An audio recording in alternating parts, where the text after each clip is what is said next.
ದಿನೇ ದಿನೇ ಮಕ್ಕಳ ಬಾಕ್ಸ್ಗೆ ಏನು ಮಾಡೋದು ಅಂತ ಯೋಚನೆ ಮಾಡ್ತಾ ಇದ್ದೀರಾ? ಹಾಗಾದರೆ ಈ ವಿಡಿಯೋ ನಿಮಗಾಗಿ. ಸೋಮವಾರದಿಂದ ಶುಕ್ರವಾರದವರೆಗೆ 5 ವಿಭಿನ್ನವಾದ ಹೆಲ್ದಿಯಾದ ರುಚಿಕರವಾದ ಟಿಫಿನ್ ಬಾಕ್ಸ್ ರೆಸಿಪಿಗಳು, ಅದು ಕೂಡ ರೈಸ್ ಬಾತ್ ಇಲ್ಲದೆ. ಪ್ರತಿದಿನ ಹೊಸ ಟಿಫಿನ್, ಮಕ್ಕಳಿಗೂ ಇಷ್ಟವಾಗುವ ಮತ್ತು ಅಮ್ಮಂದರಿಗೂ ಸುಲಭವಾದ ರೆಸಿಪೀಸ್ಗಳು. Hi all, this is Sandhya. Welcome back to my vlog. ಹೇಗಿದ್ದೀರಾ ನೀವೆಲ್ಲರೂ ಚೆನ್ನಾಗಿದ್ದೀರಾ ಅಂತ ನಾನು ಭಾವಿಸ್ತೀನಿ. ಇವತ್ತಿನದು ವಿಡಿಯೋ ಬಂದುಬಿಟ್ಟು Monday to Friday tiffin box ರೆಸಿಪಿಯನ್ನು ನಿಮ್ಮ ಜೊತೆ ಶೇರ್ ಮಾಡಲಿಕ್ಕಿದ್ದೇನೆ. ಹಾಗಾದರೆ ಫಸ್ಟ್ ರೆಸಿಪಿ ಬಂದುಬಿಟ್ಟು ಪುಲಾವ್ ಅಂದರೆ ರೈಸ್ ಹಾಕದೆ ಮಾಡುವಂತಹ ಪುಲಾವ್. ಯಾವ ರೀತಿ ಮಾಡೋದು ಅಂತ ನೋಡೋಣ. ಮೊದಲಿಗೆ ಒಂದು ಕಡಾಯಲ್ಲಿ ಎಣ್ಣೆ ಹಾಕ್ಕೊಂಡು, ಎಣ್ಣೆ ಕಾದ ನಂತರ ಈರುಳ್ಳಿಯನ್ನು ಹಾಕ್ಕೊಂಡಿದ್ದೀನಿ. 2 ಈರುಳ್ಳಿಯನ್ನು ಹಾಕ್ಕೊಂಡಿದ್ದೀನಿ. 2 ಈರುಳ್ಳಿ ಕಾದ ನಂತರ ನಾನು 1 ಟೊಮೆಟೊವನ್ನು ಹೆಚ್ಚಿಟ್ಕೊಂಡು ಹಾಕ್ಕೊಂಡಿದ್ದೀನಿ.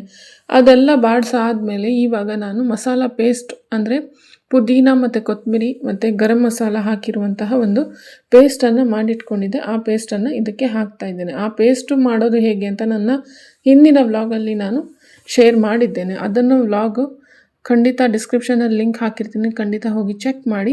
ನಾನಿಲ್ಲಿ ಬೀನ್ಸ್, ಕ್ಯಾರೆಟ್ ಮತ್ತು ಕ್ಯಾಪ್ಸಿಕಮ್ ಎಲ್ಲ ಬಾಯ್ಲ್ಡ್ ಆಗಿರೋದ್ರಿಂದ ನಾನೇನು ಮತ್ತೆ ಜಾಸ್ತಿ ಇದು ಬಾಡ್ಸೋಕ್ಕೆ ಹೋಗ್ತಾ ಇಲ್ಲ. ಗೊಜ್ಜಿಗೆ ಮಿಕ್ಸ್ ಮಾಡಿದ ತಕ್ಷಣ ನಾನಿಲ್ಲಿ ನೆನೆಸಿಟ್ಕೊಂಡಿರುವಂತಹ ದಪ್ಪ ಅವಲಕ್ಕಿಯನ್ನು ಇಲ್ಲಿ ಹಾಕ್ತಾ ಇದ್ದೀನಿ. ಮೀಡಿಯಮ್ ಅವಲಕ್ಕಿ ಕೂಡ ಹಾಕಿ ಮಾಡಿದ್ರೆ ಆಗುತ್ತೆ. ದಪ್ಪ ಅವಲಕ್ಕಿಯಲ್ಲಿ ತುಂಬ ಚೆನ್ನಾಗಿ ಬರುತ್ತೆ, ತುಂಬಾ ಟೇಸ್ಟಿಯಾಗಿ ಬರುತ್ತೆ. ಇವಾಗ ಎಲ್ಲ ಅವಲಕ್ಕಿ ನೆನೆಸಿರುವಂಥದ್ದು ಇದಕ್ಕೆ ಹಾಕೋತಾ ಇದ್ದೀನಿ. ಇದಕ್ಕೆ ನೀವು ಯಾವ ತರಕಾರಿ, ಬಟಾಣಿ ಬೇಕಿದ್ರೂ ಹಾಕೋಬೋದು, ಕಾರ್ನ್ ಬೇಕಿದ್ರೂ ಹಾಕೋಬೋದು. ನಾನಿಲ್ಲಿ ಬೀನ್ಸು, ಕ್ಯಾರೆಟು, ಆಲೂಗಡ್ಡೆ ಈ 3 ಹಾಕಿದ್ದೀನಿ. ಇವಾಗ ರುಚಿಗೆ ತಕ್ಕಷ್ಟು ಉಪ್ಪನ್ನು ಕೂಡ ಹಾಕ್ಕೊಂಡಿದ್ದೀನಿ. ಇವೆಲ್ಲವನ್ನು ಈಗ ಹಾಕಿ ಚೆನ್ನಾಗಿ ಮಿಕ್ಸ್ ಮಾಡಬೇಕು. ನಾವು ತುಂಬ ಒಳ್ಳೆಯ ಹೆಲ್ದಿ ರೆಸಿಪಿ ಅಂತಲೇ ಹೇಳ್ಬೋದು. ಲಂಚ್ ಬಾಕ್ಸ್ ಮಾತ್ರವಲ್ಲ, ಬ್ರೇಕ್ಫಾಸ್ಟ್ಗೂ ತುಂಬಾ ಸೂಪರಾಗಿ ಬರುತ್ತೆ. ಖಂಡಿತ ಇದನ್ನು ಒಮ್ಮೆ ಟ್ರೈ ಮಾಡಿ. ಮಂಡೆಯ ಲಂಚ್ ಬಾಕ್ಸ್ ಮುಗೀತು, ಇನ್ನು ಟ್ಯೂಸ್ಡೇ ಲಂಚ್ ಬಾಕ್ಸ್. ಇವಾಗ ಟ್ಯೂಸ್ಡೇ ಲಂಚ್ ಬಾಕ್ಸ್ ಬಂದುಬಿಟ್ಟು ರಾಗಿ ಇಡ್ಲಿ ಮಾಡ್ತಾಯಿದ್ದೀನಿ. ಒಂದು ಕಡಾಯಿಯಲ್ಲಿ ಎಣ್ಣೆ ಹಾಕ್ಕೊಂಡೆ. ಎಣ್ಣೆ ಹಾಕಿದ ಮೇಲೆ ಸಾಸಿವೆ, ಉದ್ದಿನಬೇಳೆ, ಕಡಲೆಬೇಳೆ, ಶುಂಠಿ ಮತ್ತು ಕರ್ಬೇವಿನ ಸೊಪ್ಪು ಇವಿಷ್ಟನ್ನು ಹಾಕಿ ಒಗ್ಗರಣೆ ಮಾಡಿಕೊಂಡು ಅದಕ್ಕೆ 1/4 ಕಪ್ಪಷ್ಟು ನಾನು ರಾಗಿ ಹಿಟ್ಟನ್ನು ಹಾಕ್ಕೊಂಡು ಫ್ರೈ ಮಾಡಿಕೊಂಡೆ. ಮತ್ತು 1/4 ಕಪ್ಪಷ್ಟು ಬಾಂಬೆ ರವನ್ನು ತಗೊಂಡಿದ್ದೇವೆ. ಇದನ್ನು ಚೆನ್ನಾಗಿ ಫ್ರೈ ಮಾಡ್ಕೋಬೇಕು. ಒಂದು 5 ನಿಮಿಷಗಳ ಕಾಲ ರವೆ ಹುರಿದ ತಕ್ಷಣ ನಾವು ಇದನ್ನು ಆರಿಸೋಕ್ಕೆ ಬಿಟ್ಬಿಡಬೇಕು. ಇದು ಪೂರ್ತಿ ಆರಿದ ತಕ್ಷಣ ನಾನು ಸಬ್ಸಿಗೆ ಸೊಪ್ಪು, ಕೊತ್ತಂಬರಿ ಸೊಪ್ಪು ಮತ್ತು ಕ್ಯಾರೆಟ್ ತುರಿಯನ್ನು ಹಾಕ್ಕೊಂಡಿದ್ದೀನಿ. ಇಲ್ಲಿ ಇವಾಗ ಹುಳಿ ಬಂದ ಮೊಸರಲ್ಲ, ಸ್ವೀಟಾಗಿ ಇರುವಂಥ ಫ್ರೆಶ್ ಮೊಸರನ್ನು ಇಲ್ಲಿ ಹಾಕಿ ನಾವು ಮಿಕ್ಸ್ ಮಾಡಬೇಕು. 1 ಕಪ್ಪಷ್ಟು ನಾನು ಗಟ್ಟಿ ಮೊಸರನ್ನು ಹಾಕ್ಕೊಂಡಿದ್ದೇನೆ. ಇದನ್ನು ಹಾಕಿದ ತಕ್ಷಣ ಒಂದು 15ರಿಂದ 20 ನಿಮಿಷ ಇದಕ್ಕೆ ನೆನೆಯೋಕ್ಕೆ ಬಿಡಬೇಕು. ನೋಡಿ ಎಷ್ಟು ಚೆನ್ನಾಗಿ ದಪ್ಪಗಾಗಿದೆ. ರವೆ ಎಲ್ಲ ನೆಂದಿದೆ. ರವೆ ನೋಡಿ ಎಷ್ಟು ಚೆನ್ನಾಗಿ ದಪ್ಪಗಾಗಿ ಬಂದಿದೆ. ಅರ್ಧ ಲೋಟ ನೀರನ್ನು ಕೂಡ ಸೇರಿಸ್ಕೊಂಡಿದ್ದೀನಿ. ಇಲ್ಲಿ ಇಡ್ಲಿ ಸ್ಟೀಮರನ್ನು ಇಟ್ಕೊಂಡಿದ್ದೀನಿ. ಇನ್ನೇನು ಸ್ಟೀಮ್ ಬಂತು ಅನ್ನೋಷ್ಟರಲ್ಲಿ ನಾವು 1 ಸ್ಯಾಶೆಟ್ ಇಲ್ಲಿ ನಾನು ಪ್ಲೇನ್ ಈನೋ ಹಾಕ್ತಾಯಿದ್ದೀನಿ. ಅದ್ರ ಮೇಲೆ ಸ್ವಲ್ಪ ನೀರು ಹಾಕಿ ಚೆನ್ನಾಗಿ ಓವರ್ ಮಿಕ್ಸ್ ಮಾಡೋಕ್ಕೆ ಹೋಗ್ಬೇಡಿ. ಇವಾಗ ಈ ಹಿಟ್ಟನ್ನು ನಾವು ಇಡ್ಲಿ ರ್ಯಾಕಲ್ಲಿ ಈ ರೀತಿಯಾಗಿ ಹಾಕಬೇಕು. ಇಡ್ಲಿಯನ್ನು ಹಾಕ್ಕೋಬೇಕು. ಇಡ್ಲಿ ಹಾಕುವಾಗ ಬೇಕಿದ್ದರೆ ಕಾಯಿ ತುರಿ ಕೂಡ ಹಾಕೋಬೋದು, ಅದ್ರ ಜೊತೆ ಕ್ಯಾರೆಟ್ ತುರಿ ಕೂಡ ಹಾಕೋಬೋದು. ಈ ರೀತಿ ಹಾಕಿ ಒಂದು 10ರಿಂದ 12 ನಿಮಿಷ ಬೇಯಿಸಿದರೆ ನೋಡಿ ಎಷ್ಟು ಚೆನ್ನಾಗಿ ಕಾಣಿಸ್ತಾ ಇದೆ. Very healthy and diabetic friendly ಕೂಡ. ಬ್ರೇಕ್ಫಾಸ್ಟ್ಗೂ ಸೂಪರ್ ಮತ್ತು ವೆಯ್ಟ್ ಲಾಸ್ ಮಾಡೋರ್ಗೂ ಡಯಟ್ ಫ್ರೆಂಡ್ಲಿ ಕೂಡ ಹೌದು. ನೋಡಿ ಎಷ್ಟು ಚೆನ್ನಾಗಿ, ಎಷ್ಟು ಸಾಫ್ಟ್ ಗೂಡಾಗಿ ಬಂದಿದೆ, ಚೆನ್ನಾಗಿ ಬಂದಿದೆ. ಮಕ್ಕಳಿಗೆ ರಾಗಿ ತುಂಬಾ ಒಳ್ಳೆಯದು. ಇದ್ರ ಜೊತೆ ನಾನು ಕಾಯಿ ಚಟ್ನಿಯೊಂದಿಗೆ ಲಂಚ್ ಬಾಕ್ಸನ್ನು ಪ್ಯಾಕ್ ಮಾಡಿದ್ದೀನಿ. ಇದು ಬಂದು ಟ್ಯೂಸ್ಡೇ ಲಂಚ್ ಬಾಕ್ಸ್ ರೆಸಿಪಿ. ಇನ್ನು ವೆಡ್ನೆಸ್ಡೇ ಲಂಚ್ ಬಾಕ್ಸ್ ರೆಸಿಪಿ ಅಂದರೆ ಚೀಲವನ್ನು ಮಾಡ್ತಾಯಿದ್ದೀವಿ. ಚೀಲ ಅಂದರೆ ದೋಸೆಯೂ ಅಲ್ಲ, ತಾಲಿಪಟ್ಟು ಅಲ್ಲ.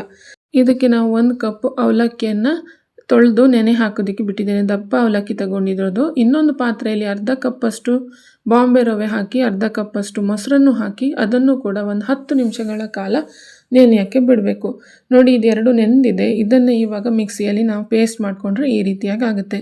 ಇದಕ್ಕೆ ನೀವು ಬೇಕಿರುವಂತಹ ಯಾವುದೇ ತರಕಾರಿಗಳನ್ನು ಹಾಕೋಬೋದು. ಕ್ಯಾರೆಟ್ ಆಗಿರಲಿ, ಸಬ್ಸಿಗೆ ಸೊಪ್ಪಾಗಿರಲಿ, ಅಥವಾ ಯಾವುದೇ ರೀತಿಯ ಸೊಪ್ಪು, ಈರುಳ್ಳಿ, ಟೊಮ್ಯಾಟೊ ಹಾಕೋಬೋದು. ನಾನಿಲ್ಲಿ ಸಬ್ಸಿಗೆ ಸೊಪ್ಪು ಮತ್ತು ಕೊತ್ತಂಬರಿ ಸೊಪ್ಪು, ಈರುಳ್ಳಿ ಹಾಕ್ಕೊಂಡಿದ್ದೀನಿ. ರುಚಿಗೆ ತಕ್ಕಷ್ಟು ಉಪ್ಪನ್ನು ಕೂಡ ಹಾಕ್ಕೊಂಡಿದ್ದೇನೆ. ಮತ್ತು ಚಿಟಿಕೆ ಪೆಪ್ಪರ್ ಪೌಡರನ್ನು ಕೂಡ ಹಾಕ್ಕೊಂಡಿದ್ದೀನಿ. ಅದ್ರ ಜೊತೆಗೆ ಒಂದು ಚಿಟಿಕೆಯಷ್ಟು ಚಿಲ್ಲಿ ಫ್ಲೇಕ್ಸ್ ಕೂಡ ಹಾಕ್ಕೋತಾ ಇದ್ದೀನಿ. ನೀವು ಬೇಕಿದ್ದರೆ ಹಸಿಮೆಣಸಿನಕಾಯಿಯನ್ನು ಕೂಡ ಹಾಕ್ಕೋಬೋದು. ಮಕ್ಕಳಿಗಿರೋದ್ರಿಂದ ಅದನ್ನು ನಾನು ಸ್ಕಿಪ್ ಮಾಡಿದ್ದೇನೆ. ಇವಾಗ ಚಿಟಿಕೆ ಅರಿಶಿನ ಕೂಡ ಹಾಕಿ ನೋಡಿ ಈ ರೀತಿಯಾಗಿ ಹಿಟ್ಟನ್ನು ರೆಡಿ ಮಾಡಿಟ್ಕೊಂಡಿದ್ದೀನಿ. ಬೇಕಿದ್ರೆ ಕಾಯಿ ತುರಿ ಕೂಡ ಹಾಕೋಬೋದು. ಇವಾಗ ಈ ದೋಸೆ ಹಂಚು ಕಾದಿದೆ. ನಾನು ಇದಕ್ಕೆ ಚಿಕ್ಕ ಚಿಕ್ಕ ಪುಟಾಣಿ ಹಾಕ್ಕೋತಾ ಇದ್ದೀನಿ. ಮಕ್ಕಳಿಗೆ ತುಂಬ ಖುಷಿ ಆಗುತ್ತೆ. ಒಂದು ಬೈಟ್ ಸೈಜ್ ಥರ ಮಾಡಿ ಹಾಕ್ತಾ ಇದ್ದೀನಿ ನೋಡಿ. ಈ ರೀತಿಯಾಗಿ ನೀವು ಬೇಕಿದ್ರೆ ದೊಡ್ಡದು ಕೂಡ ಹಾಕ್ಕೋಬೋದು ನೋಡಿ. ಈ ರೀತಿಯಾಗಿ ಇನ್ನೊಂದು ಸೈಡ್ ಕೂಡ ಎಣ್ಣೆ ಹಾಕ್ಕೊಂಡು ಚೆನ್ನಾಗಿ ಫ್ರೈ ಮಾಡ್ತಾ ಇದ್ದೀನಿ. ತುಪ್ಪ ಕೂಡ ಹಾಕಿ ಮಾಡಿದರೆ ಚೆನ್ನಾಗಿ ಬರುತ್ತೆ. ಈ ತಾಳಿಪಟ್ಟುಗಿಂತ ತುಂಬಾ ಸಾಫ್ಟಾಗಿರುತ್ತೆ. ಈವನ್ ಟಿಫಿನ್ ಬಾಕ್ಸಲ್ಲೂ ಹಾಗೇ ಇರುತ್ತೆ, ಸಾಫ್ಟಾಗೇ ಇರುತ್ತೆ ನೋಡಿ. ಇವಾಗ ಇನ್ನೊಂದು ಸೈಡ್ ಫ್ರೈ ಮಾಡಿದರೆ ನಮ್ಮದು tasty, delicious and healthy poha ಚೀಲ ರೆಡಿ ಆಯಿತು ನೋಡಿ. ಎಷ್ಟು ಚೆನ್ನಾಗಿ ಬಂದಿದೆ. ಹೊರಗಡೆ ಕ್ರಿಸ್ಪಿ, ಒಳಗಡೆ ಸಾಫ್ಟ್, ತಿನ್ನೋಕ್ಕಂತೂ ಸೂಪರ್. ಒಳ್ಳೆಯ ಬ್ರೇಕ್ಫಾಸ್ಟ್ ರೆಸಿಪಿ ಕೂಡ ಹೌದು. ಖಂಡಿತ ಇದನ್ನು ಒಮ್ಮೆ ಟ್ರೈ ಮಾಡಿ. ಇದನ್ನು ಇವಾಗ ಲಂಚ್ ಬಾಕ್ಸ್ಗೆ ಪ್ಯಾಕ್ ಮಾಡ್ತಾಯಿದ್ದೀನಿ. ಈಗ ಥರ್ಸ್ಡೇ ಲಂಚ್ ಬಾಕ್ಸ್ ರೆಸಿಪಿಯನ್ನು ನೋಡ್ಕೊಂಡು ಬಿಡೋಣ. ಒಂದು ಬೌಲಲ್ಲಿ ನಾನು ಪನ್ನೀರನ್ನು ಹಾಕ್ಕೊಂಡಿದ್ದೀನಿ. ಪನ್ನೀರನ್ನು ಶ್ರೆಡ್ ಮಾಡಿ ಕೂಡ ಹಾಕ್ಕೋಬೋದು. ನಾನು ಮಾಡ್ತಾ ಇರೋ ರೆಸಿಪಿ ಬಂದುಬಿಟ್ಟು ಕಟ್ಲೆಟ್ಸ್ ಗೋಧಿ ನುಚ್ಚಿನಿಂದ ಮಾಡ್ತಾ ಇರೋವಂಥ ಹೆಲ್ದಿ ನ್ಯೂಟ್ರಿಷಿಯಸ್ ಕಟ್ಲೆಟ್. ಖಂಡಿತ ಇದನ್ನು ಒಮ್ಮೆ ಟ್ರೈ ಮಾಡಿ. ಈಗ ನಾನು ಪನ್ನೀರನ್ನು ಮ್ಯಾಶ್ ಮಾಡಿಕೊಂಡೆ, ಅದರ ಜೊತೆಗೆ ತರಕಾರಿಯನ್ನು ಹಾಕ್ತಾಯಿದ್ದೀನಿ. ಬೀನ್ಸು, ಕ್ಯಾರೆಟ್ ಎಲ್ಲ ಹಾಕ್ಬೋದು. ನನಗೆ ಅವೈಲೇಬಲ್ ಇರುವ ತರಕಾರಿ ಕ್ಯಾಪ್ಸಿಕಮ್ ಇತ್ತು, ಹಾಗಾಗಿ ಕ್ಯಾಪ್ಸಿಕಮನ್ನು ಹೆಚ್ಕೊಂಡಿರುವಂಥ ಅರ್ಧ ಕ್ಯಾಪ್ಸಿಕಮನ್ನು ಇಲ್ಲಿ ಹಾಕ್ತಾಯಿದ್ದೇನೆ. ಅದರ ಜೊತೆಗೆ ಗೋಧಿ ನುಚ್ಚನ್ನು ಕುಕ್ಕರಲ್ಲಿ 3 ವಿಷಲ್ ಬರೋವಾಗ ಕೂಗಿಸ್ಕೊಂಡು ಈ ರೀತಿಯಾಗಿ ಇದಕ್ಕೆ ಹಾಕ್ಕೋಬೇಕು. ತುಂಬಾ ಒಳ್ಳೆ ರೆಸಿಪಿ ಇದು, ಹೆಲ್ದಿ ಕೂಡ ಹೌದು. ಖಂಡಿತ ಟ್ರೈ ಮಾಡಿ. ಇವಾಗ ಇದೆಲ್ಲವನ್ನು ಚೆನ್ನಾಗಿ ಮಿಕ್ಸ್ ಮಾಡ್ಕೊತಾ ಇದ್ದೀವಿ. ಗೋಧಿ ನುಚ್ಚನ್ನು ಕುಕ್ಕರಲ್ಲಿ ಬೇಯಿಸುವಾಗ ನಾನು 1 ಆಲೂಗಡ್ಡೆಯನ್ನು ಕೂಡ ಹಾಕ್ಕೊಂಡು ಬೇಯಿಸ್ಕೊಂಡಿದ್ದೆ. ಆ ಕ್ಲಿಪ್ಪಿಂಗ್ಸ್ ಮಿಸ್ ಆಗೋಗಿದೆ, ಸಾರಿ. ಇವಾಗ ಇವೆಲ್ಲವನ್ನು ಹಾಕಿ ಮಿಕ್ಸ್ ಮಾಡಿದ ತಕ್ಷಣ ನಾನು ರುಚಿಗೆ ತಕ್ಕಷ್ಟು ಉಪ್ಪು ಮತ್ತು ಒಂದು ಚಿಲ್ಲಿ ಫ್ಲೇಕ್ಸ್ ಅನ್ನೊಂದು 1/4 ಸ್ಪೂನು ಚಿಲ್ಲಿ ಫ್ಲೇಕ್ಸ್ ಕೂಡ ಹಾಕ್ತಾಯಿದ್ದೀನಿ. ಇದರ ಜೊತೆಗೆ ಪೆಪ್ಪರ್ ಪೌಡರ್ನ ಹಾಕ್ಕೊಂಡಿದ್ದೀನಿ. ಇದರ ಜೊತೆಗೆ ನಾನು 1 ಚಮಚದಷ್ಟು ಎಳ್ಳು ಮತ್ತು ಕೊತ್ತಂಬರಿ ಸೊಪ್ಪು ಇವೆಲ್ಲವನ್ನು ಹಾಕಿ ಚೆನ್ನಾಗಿ ಮಿಕ್ಸ್ ಮಾಡಿಕೊಂಡು ಈ ರೀತಿಯಾಗಿ. ಇದರ ಜೊತೆಗೆ ನಾನು ಒಂದು ವಿಶೇಷವಾಗಿ ಪಿರಿ ಮಸಾಲ ಏನು ಸಿಗುತ್ತೆ, ಪೆರಿ ಮಸಾಲ, ಅದನ್ನು ಇದಕ್ಕೆ ಹಾಕ್ಕೋತಾ ಇದ್ದೀನಿ. ಇದನ್ನು ಹಾಕ್ಕೊಂಡು ನಾವು ಚೆನ್ನಾಗಿ ಮಿಕ್ಸ್ ಮಾಡಿಕೊಂಡು, ಇದು ಹಿಂದಿನ ದಿನ ರಾತ್ರಿನೇ ಇದನ್ನು ಮಾಡಿಟ್ಕೊಂಡ್ರೆ ನೆಕ್ಸ್ಟ್ ಡೇ ಮಾರ್ನಿಂಗ್ ಇದು ಟಿಕ್ಕಿ ಮಾಡೋದಕ್ಕೆ ಸುಲಭವಾಗುತ್ತೆ. ಇಲ್ಲಿ ಬೈಂಡಿಂಗೋಸ್ಕರ ನಾನಿಲ್ಲಿ 1 ಚಮಚದಷ್ಟು 1-2 ಚಮಚದಷ್ಟು ಅಕ್ಕಿ ಹಿಟ್ಟನ್ನು ಹಾಕ್ಕೊಂಡಿದ್ದೇನೆ.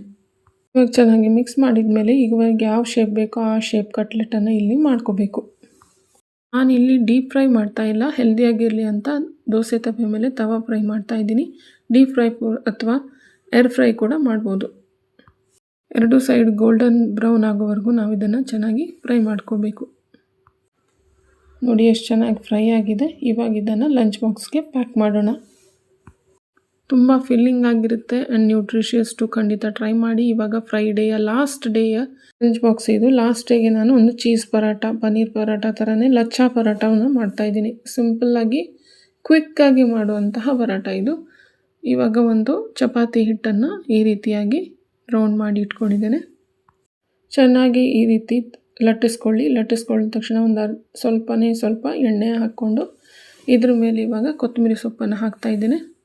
ಇದ್ರ ಜೊತೆಗೆ ನಾನು ಒಂದೇ ಒಂದು ಮಸಾಲ ಇಲ್ಲಿ ಬಳಸ್ತಾ ಇರೋದು, ಪೆರಿ ಮಸಾಲ. ಇದಕ್ಕೆ ಖಾರ ಎಲ್ಲ ಇರುತ್ತೆ, ಹಾಗಾಗಿ ಉಪ್ಪು ಖಾರ ಹಾಕೋ ಅವಶ್ಯಕತೆಯೇ ಇಲ್ಲ. ಎಲ್ಲ ಸ್ಪೈಸಸ್ ಎಲ್ಲ ಮಿಕ್ಸ್ ಆಗಿರೋದು ಪೌಡರ್ ಸಿಗುತ್ತೆ, ಈಸಿಲಿ ಅವೈಲೇಬಲ್. ಅದು ಎಲ್ಲ ದಿನಸಿ ಅಂಗಡಿಯಲ್ಲಿ ಇವಾಗ 10 ರೂಪೀಸ್ಗೆ 12 ರೂಪೀಸ್ಗೆ ಸಿಗ್ತಾಯಿದೆ.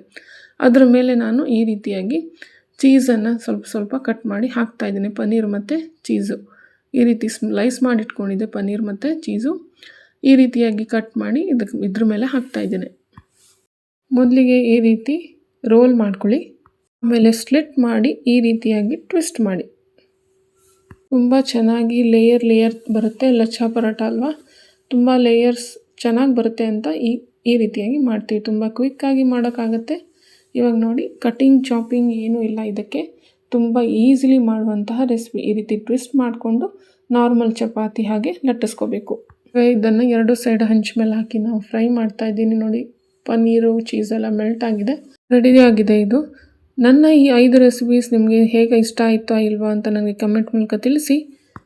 ಹಾಗಾದರೆ ಮತ್ತೆ ಸಿಗ್ತೀನಿ ಇನ್ನೊಂದು ವ್ಲಾಗಲ್ಲಿ ಮತ್ತಷ್ಟು ಟಿಫಿನ್ ಬಾಕ್ಸ್ ಹೆಲ್ತಿ ರೆಸಿಪೀಸ್ ಒಂದಿಗೆ. ಅಲ್ಲಿಯವರೆಗೂ thank you for watching and bye.